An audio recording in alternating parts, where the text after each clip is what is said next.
Hello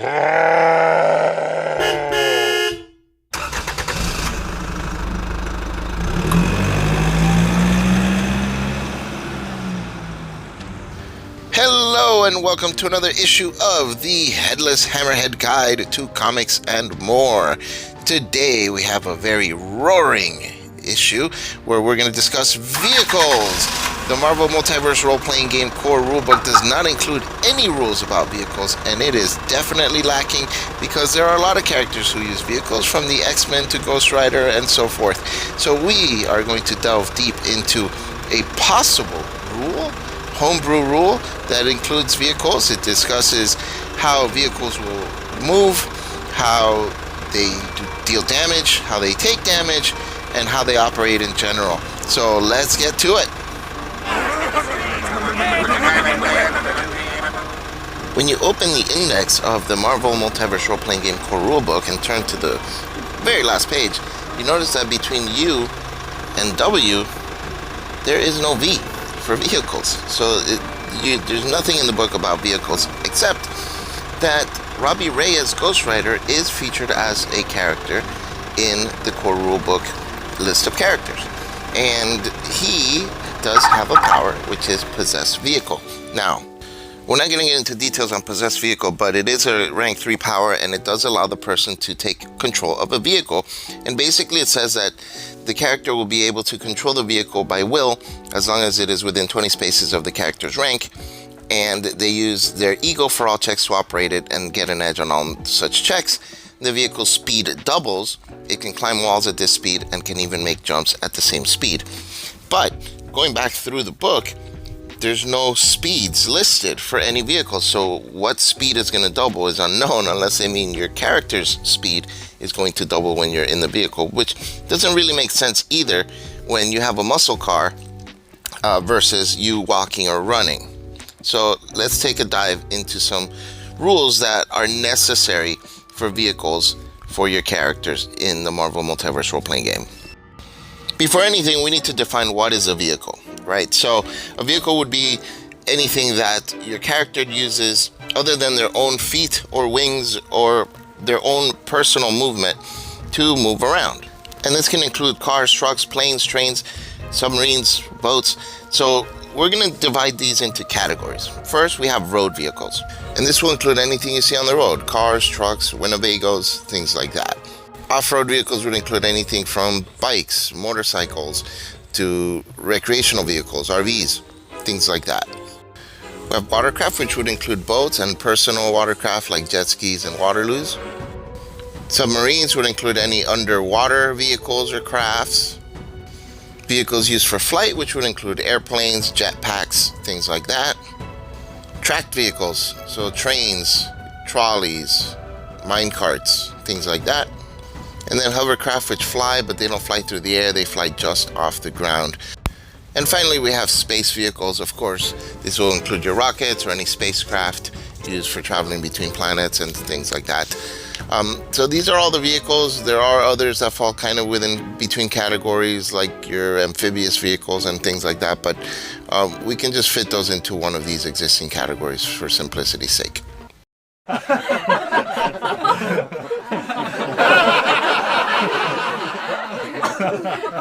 So the important things to know about a vehicle, of course, are how fast does it go, so its speed.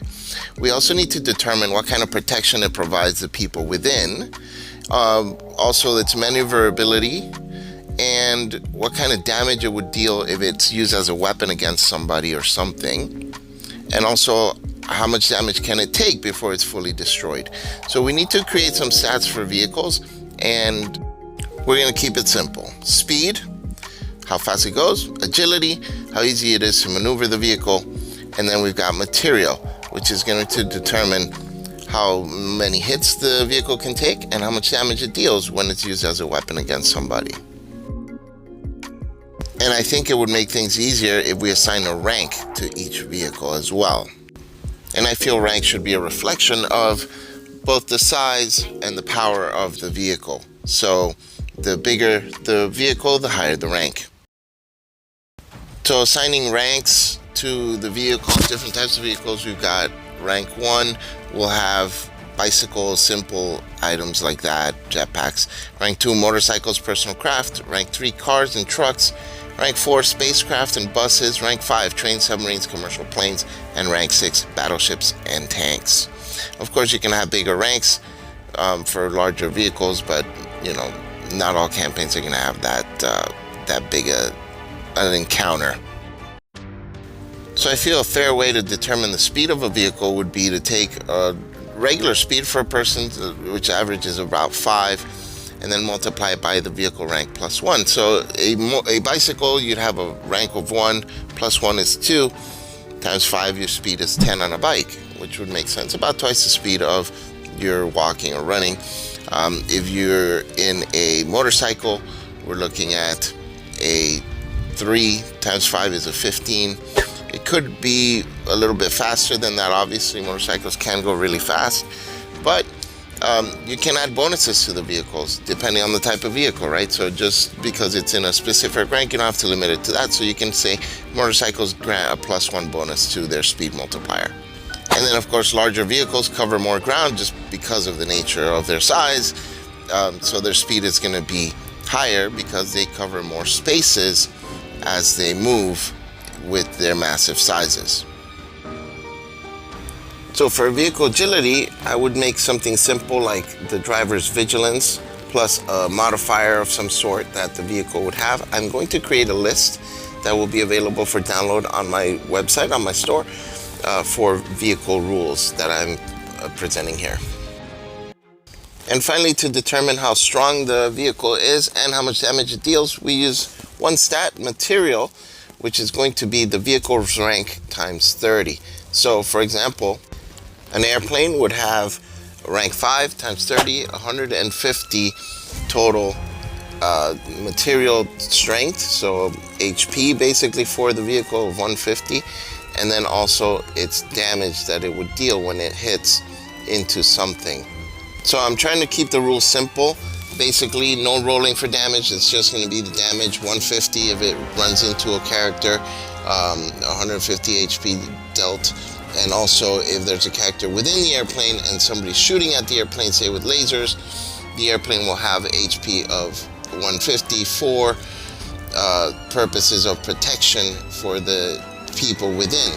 So all the characters inside, they get an extra basically 150 health or HP while the plane is being shot at until the plane is destroyed, and then they have their own HP.